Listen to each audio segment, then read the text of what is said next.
मध्य प्रदेशातील एका रस्त्यावर एक रुग्णवाहिका सायरन वाजवत सुसाट धावत होती.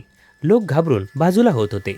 सगळे समजत होते की आत कोणाचा तरी जीव वाचवला जात आहे, पण आत खरं वेगळंच चाललं होतं. हे जेव्हा एका पत्रकाराने उघड केलं तेव्हा संपूर्ण देश हादरला.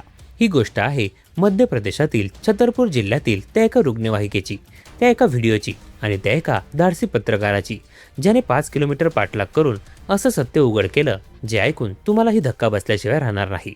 पण थांबा, घाई करू नका, कारण या गोष्टीत एक एक थर उलगडत जाईल आणि शेवटी जे सत्य समोर येईल त्याची तुम्ही कधीही अपेक्षा केली नसेल. छतरपूर मध्य प्रदेशातील एक सामान्य जिल्हा. इथल्या रस्त्यावर रोज हजारो माणसं ये जा करतात. रिक्षा, बस, मोटारसायकली, ट्रक, सगळं काही नेहमीसारखं सुरू होतं. दुपारची वेळ होती, उन्हाळ्याचे दिवस. रस्त्यावरची गर्दी नेहमी सारखीच होती. तेवढ्यात मोठ्याने सायरनचा आवाज आला आणि जसा तो आवाज जवळ येऊ लागला, लोकांनी आपोआप रस्ता सोडायला सुरुवात केली. कारण हे सगळ्यांना माहिती असतं की रुग्णवाहिका आली म्हणजे आत कोणाचा तरी जीव धोक्यात आहे. त्यांना वाट द्यायची. एक पांढरी रुग्णवाहिका वेगाने रस्त्यावरून धावत होती. बाजूला 108 लिहिलेलं होतं. सरकारी आपत्कालीन सेवा. वर निळा दिवा फिरत होता. सायरन वाजत होता. लोकांनी रस्ता दिला. गाडी पुढे गेली.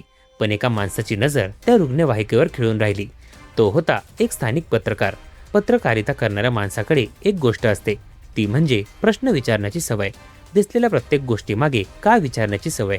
त्याने त्या रुग्णवाहिकेकडे बघितलं. सायरन वाजत होता. गाडी वेगाने जात होती. सगळं सामान्य दिसत होतं, पण काहीतरी खटकलं. नक्की काय ते त्यालाही सांगता आलं नसतं त्या क्षणी. फक्त एक अस्वस्थता, एक अंतर्मनाचा आवाज. थांब, हे नीट बघ. त्याने दुचाकी थांबवली. रुग्णवाहिकेकडे नीट पाहिलं आणि मग त्याने जे केलं ते त्याच्या आयुष्यातील सर्वात महत्त्वाचा निर्णय ठरला. त्याने दुचाकी रुग्णवाहिकेच्या दिशेने वळवली आणि पाठलाग सुरू केला. रुग्णवाहिका वेगाने पुढे जात होती. पत्रकार मागे होता.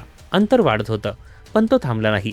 शहरातील गल्ल्या, रस्त्यावरची वळणं, रुग्णवाहिका प्रत्येक वळणावर वेग घेत होती. सायरन अजूनही वाजत होता.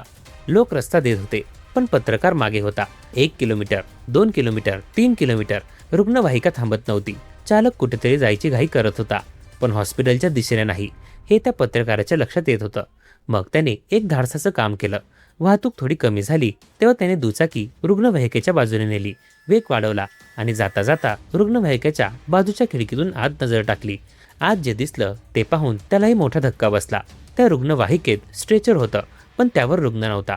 आत एक माणूस बसलेला दिसला आणि एक मुलगी, इतकंच. कोणी बेशुद्ध पडलेलं नाही, कोणाला ऑक्सिजन लावलेला नाही, इंजेक्शन नाही, ड्रीप नाही, काहीही नाही.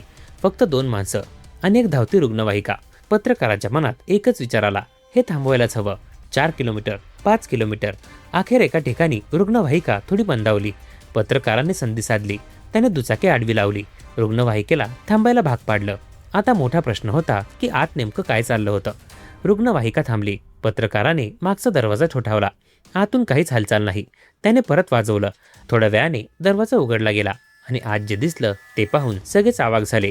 आत एक मुलगी शालेय गणवेशात होती. निळा पांढरा गणवेश, म्हणजे ती थेट शाळेतून आली होती किंवा शाळेतच जाणार होती. तिच्यासोबत 2 तरुण होते. रुग्णवाहिकेत रुग्ण नव्हता. कोणतेही वैद्यकीय उपकरणे वापरात नव्हती.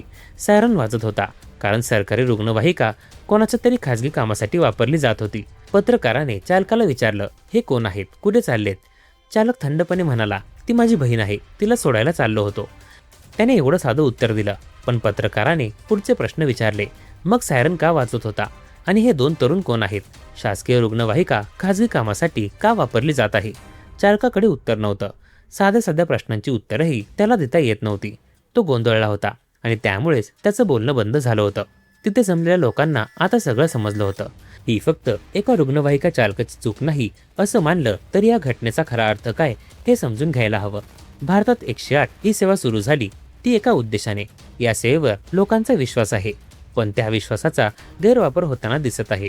उघडपणे सायरन वाजवत आणि भर रस्त्यात पत्रकाराने सगळ्या गोष्टी रेकॉर्ड केल्या होत्या आणि त्याने हा व्हिडिओ सोशल मीडियावर टाकला आणि बघता बघता तो व्हायरल झाला.